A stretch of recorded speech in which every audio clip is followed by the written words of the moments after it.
Demand ng mga Filipino nurses at caregivers sa ibang bansa hindi dahil sa kakulangan ng kailangang manpower, kundi dahil na rin sa taglay na galing at husay ng ating mga kababayan.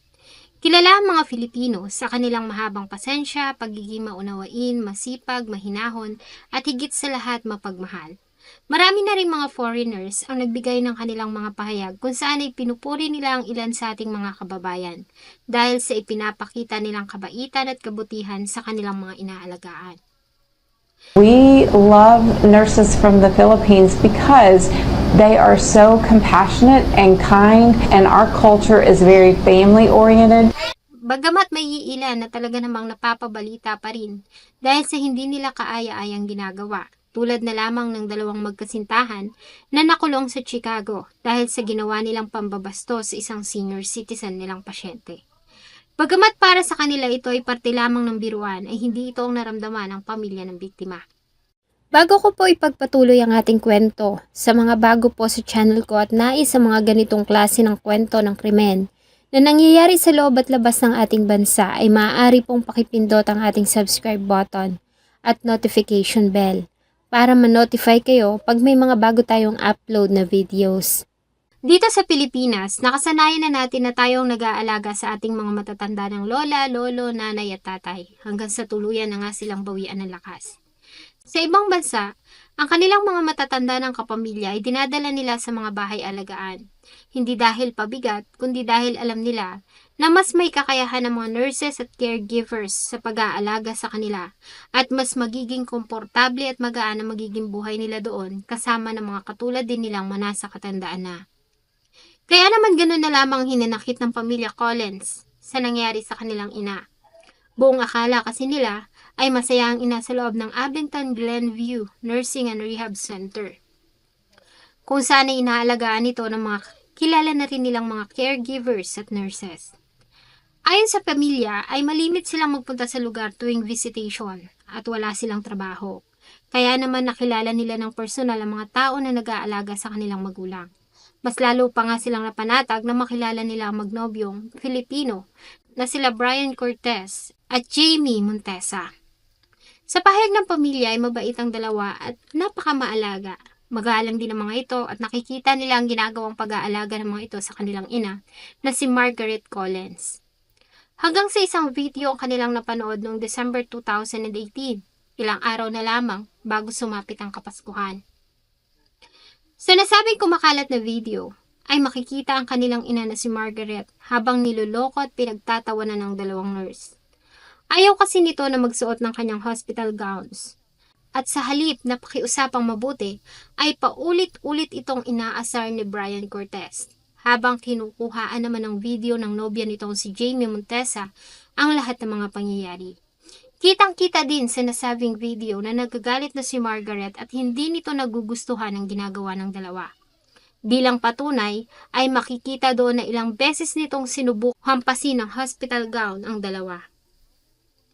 Ang nasabing video na may caption na Margaret hates gowns at dalawang laughing emojis ay mabilis na kumalat sa Snapchat at maging sa ibang social media outlets. Bagay na hindi nagustuhan ng pamilya. Ayon sa kanila, ang ginawa ng dalawa ay maliwanag na pagpapakita ng pambabastos, kawalan ng respeto, at ginawa nila ito para umano sa kanilang pansariling entertainment at para may pagtawanan sila ng kanilang mga kaibigan.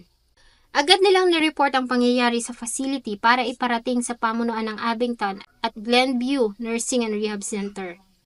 Ang pangyayari na naging dahilan para agad na masuspinde ang magkasintahan na sila Brian Cortez at Jamie Montesa habang iniimbestigahan ng pamunuan ang pangyayari. Matapos ang ginawang investigasyon ng Illinois Department of Public Health, ay sinabi nila na ang nasabing aligasyon ay walang katibayan. Kaya naman ay muling pinabalik sa trabaho ang dalawa makalipas ang 6 na araw na suspensyon. Hindi naman ito sinang-ayunan ng pamilya ni Margaret at pinaabot nila ang pangyayari sa mga kinauukulan. Ang dalawa ay agad na kinasuhan ng disorderly conduct. Ganon din ang pamunuan ng Abington of Glenview dahil sa hindi naging patas na investigasyon. Si Brian Cortez at Jamie Montesa ay inaresto, subalit pansamantala ding nakalaya matapos na makapagpiyansa habang dinidinig ang kaso. Sa mga pagdinig ay inamin ng dalawa ang kanilang pagkakasala. Inamin din nila na ipinasa nila ang video sa ilang mga katrabaho at kaibigan. Subalit hindi umano sila ang nagpakalat nito sa social media. August 2019, si Brian Cortez ay nagplead ng guilty sa kasong disorderly conduct at nakatanggap ng 18 buwan na pagkakakulong at 100 hours na community service. Si Jamie Montesa naman ay nagplead ng guilty sa kasong hindi authorized na pagkuha ng video at nakatanggap ng 1 taong supervision at 50 hours na community service.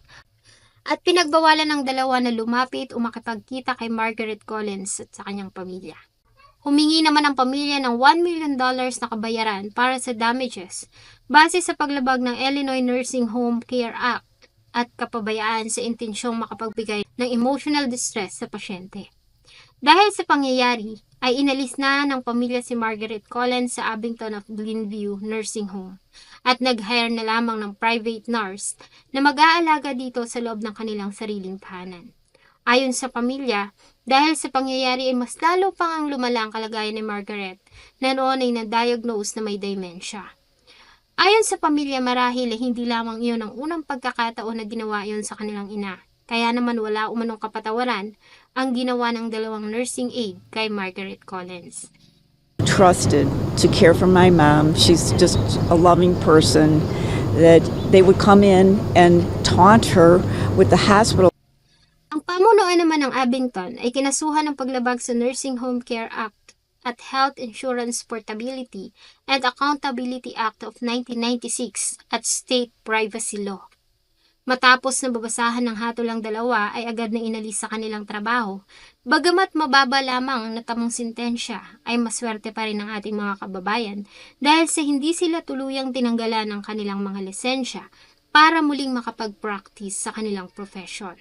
Sana'y naging aral ito hindi lamang sa kanila kundi sa lahat ng mga manggagawang Pilipino sa iba't ibang larangan at sa iba't ibang bansa. Sa kanilang ginawa ay hindi lamang ang kanilang sarili ang kanilang inilagay sa kahihiyan, kundi ang kanilang pagiging Filipino at ang kanilang bansang Pilipinas. Sadyang hindi madali ang makapunta sa ibang bansa para magtrabaho. Dahil sa kakailanganin mo pang dumaan sa maraming pagsubok at pinansyal na paggagastusan. Marami sa ating mga kababayan ang nais na makapunta sa Amerika para magtrabaho dahil sa malaking kikitaing dolyar. Kaya maswerte sana sila, subalit dahil lamang sa isang pagkakamali ay nasayang ang lahat ng kanilang pinaghirapan. At maaari pang wala nang magtiwalang muli sa kanilang kakayahan, lalo na sa Amerika. Sana po ay nagustuhan nyo ang isa na namang kwento na akin pong ibinahagi. Marami pong salamat sa inyong patuloy na pagtangkilik sa akin pong mga videos. Huwag nyo pong kalimutang mag-iwan ng inyong saloobin at suggestion sa atin pong comment section.